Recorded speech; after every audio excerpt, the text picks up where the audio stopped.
नमस्कार, आप सभी का स्वागत है।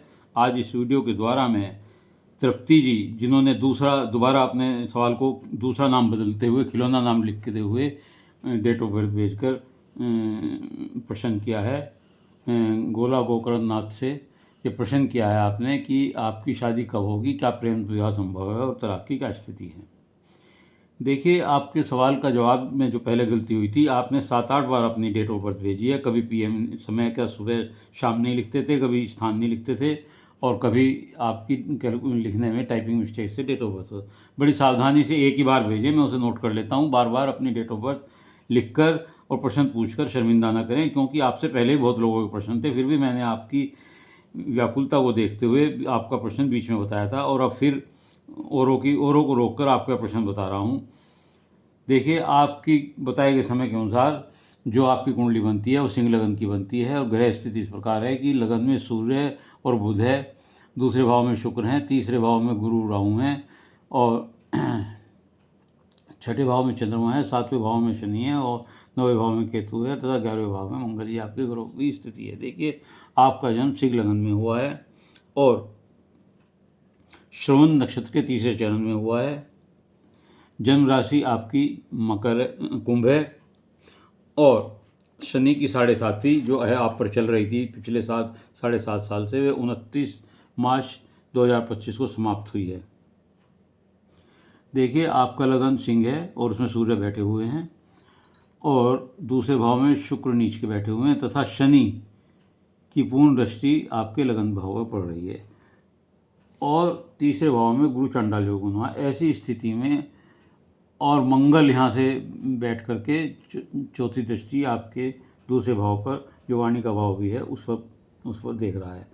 ऐसा लगता है कि आपको गुस्सा बहुत जल्दी आता है, तो आप सफल जीवन के लिए और शादी के बाद सफल और अच्छा दाम्पत्य जीवन के लिए आप गुस्से पर नियंत्रण करने की कोशिश करें।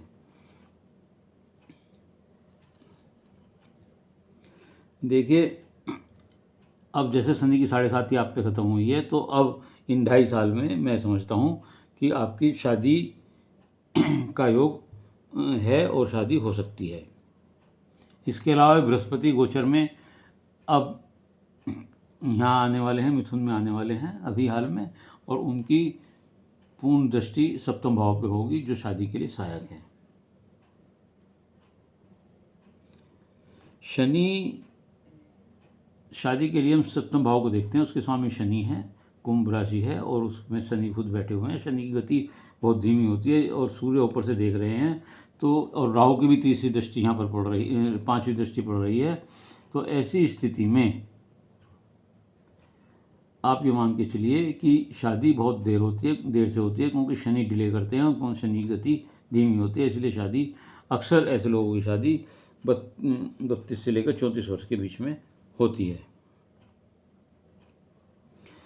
और आपको जो वर्तमान में मादा चल रही है, वो गुरु का अंतर है, जो 1-10-25 तक है, और इसके बाद गुरु की महादशा में शनि का अंतर चलेगा, और वो 1-5-28 तक रहेगा। तो मैं समझता हूँ कि 1-10-25 से लेकर 1-5-28 के बीच इन समय में आपकी शादी का योग है।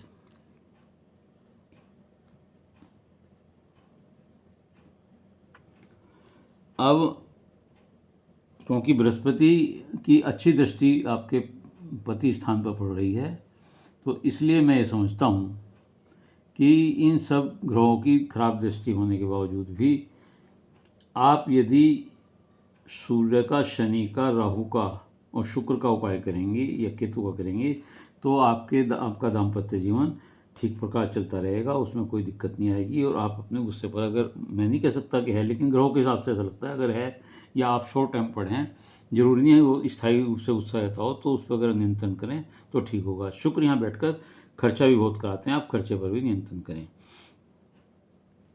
गुरु चांडाल योग के लिए आप ब्राह्मणों की, वृद्धों की, गाय की सेवा करें, और राहु के लिए आप भैरव जी पर दीपक जलाया करें शनिवार को, तो बड़ा लाभ होगा। गणपति जी पर भी आप अगर दीपक और दूबड़ा चढ़ाएंगे तो उससे फ़ायदा होगा। शनिवार को पीपल पर तेल के दीपक का सूर्यास्त के बाद दीपक जलाएंगे तो आपको निश्चित तौर से फ़ायदा होगा और ये सब जो कष्ट हैं आपके उसके वो दूर होंगे। शुक्र कभी कभी यहाँ बैठ करके जो नीच का है और दसम भाव का स्वामी है, तो ये कभी कभी प्रेम प्रसंग दे देते हैं। तो ऐसा भी हो सकता है कि आपका विवाह जो है वो प्रेम प्रेम विवाह भी हो सकता है। लेकिन जीवन प्रेम अपने शादी को बचाने के लिए आपको जो मैंने उपाय बताए हैं वो करने पड़ेंगे। चंद्रमा है अज्ञात भय देता है और स्थिरता नहीं देता है, एंजाइटी देता है। और ये यहाँ बैठकर विदेश योग भी देता है तथा केतु भी जो यहाँ 9 भाव में है ये आपको विदेश योग देता है और धन योग भी देता है। लेकिन आपको अनैतिक कार्यों से अपने आप को बचाना पड़ेगा, नहीं तो रिजल्ट उसके अच्छे नहीं होंगे। तो उम्मीद है कि आपको अपने प्रश्नों का उत्तर मिल गया होगा। यदि आपको वीडियो अच्छी लगी हो तो इसे लाइक करिएगा, शेयर करिएगा और कमेंट्स बॉक्स में जाकर अपने विचार लिखिएगा। इसके अलावा यदि किसी और का कोई प्रश्न हो तो वह मुझे मेरे चैनल को सब्सक्राइब करते हुए अपनी डिटेल भेजकर अपना प्रश्न भेज सकता है। मैं उत्तर अवश्य दूंगा। उत्तर के लिए आपको फिर रिक्वेस्ट है कि धैर्य से इंतजार करना पड़ेगा। धन्यवाद।